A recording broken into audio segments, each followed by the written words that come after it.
Tonight, we celebrate Mark Spain.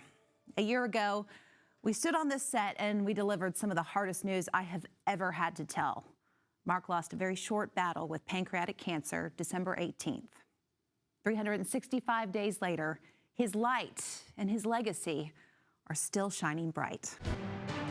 Well, we begin tonight in the Breaking News Center with news in a double murder this past weekend in Halifax County. Breaking tonight, the city of Lynchburg is now a Second Amendment sanctuary. And late breaking, we will take you back to that breaking news in Lynchburg. The minute Mark Spain walked through the doors at ABC13 back in 2015, we all knew how special he was. We all met him and we were like, he's so nice, you know, excited to see how he was going to be with you guys on the desk. And I remember we were going to do the anchor run through and we all went to the control room. Ashton Sosnowski was the 5 o'clock producer at the time. We watched and we just could not get over how wonderful he was. He was great on camera, but just the natural chemistry that he had with you. You excited about your first show tonight, big show? I am excited about the first big show because I get to do it with you, Dana. Mark quickly became a trusted voice on the news and in our community. Some lawmakers say that the executive orders that are handed out give one person too much power. A journalist who politicians trusted to be fair in a one-on-one interview. Is there anything more that you as a city official can do to stop crimes like this? A storyteller who proved time and again to be a voice for the voiceless. I just really want closure so I can at least let my son go and be able to grieve properly. ABC13 News Director Scott Nichols appreciated that leadership. He was engaged. He's not just one of those anchors that, you know, I want to come in, I want to read the news, then leave me alone. He was engaged in the process every single day behind the scenes, making the product better, making the reporters better, making the producers better. During my investigation, Mark was also passionate about investigative reporting. He worked side by side with chief photographer Jeff Meyer. I think there's a really special relationship between reporters and the photographers because there's a lot of collaboration, and you worked one-on-one with Mark a lot on some major stories. Yeah. I mean, it was an honor to serve alongside him. You know, you always knew you were going to get a great story when you worked with Mark. I do remember one where actually he did the shooting, and that was when we were found that party on the street, Federal Street. Yeah, he was doing the curfew story, yeah, right? So he did a stand-up with his cell phone. I'm at First and Federal, and as you can see, there are a number of young people still outside. And I was like, wow, yeah, that's good. So yeah, it was a very memorable stand-up and worked so well in the story. I still look like a walrus, don't I?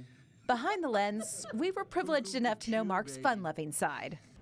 You've seen him dancing and singing. That was constant. Even when we were shooting promos, he would be singing behind the camera, he would be dancing around, he would play music, all those funny things. The night crew especially got to see it. That's how he got his nickname Mark After Dark. Mark After Dark, what's all that about? Oh man, Mark After Dark was just, we'd get back sometimes, you know, if we're not in the field, we would get back and Mark would be behind his desk. You could see his head.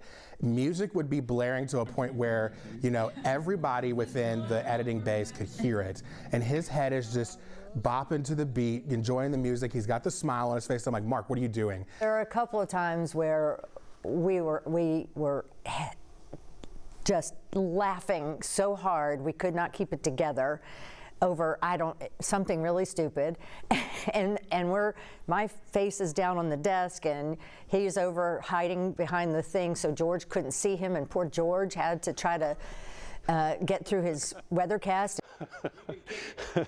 There were pranks that I would help to pull on Mark. Oh, tell the one prank. Okay, so gosh, there are so many pranks that we would do.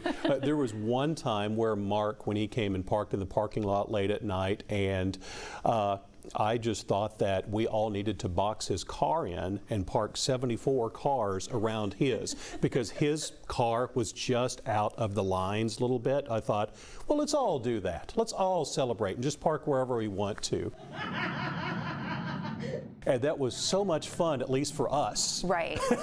To see Mark's reaction. Mark was more than just a friend and colleague to George Flickinger. He was like a brother. You had a really special relationship with Mark. Big brother. Big brother. And he called your mom. Yes. Mom, too. When my mother would come and visit, it was just as important that my mother even see Mark. And I remember him wanting to go out to lunch multiple times and to come over. And there was really that special relationship that Mark developed with my mother, because he said that my mother reminded him of his mother.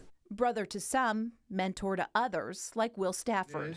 Will, what's going on? When are we going to get this cooler weather? The first newscast that we had after I had got the word meteorologist above my name, Mark took me aside and just said, I just want you to know how absurdly proud of you I am.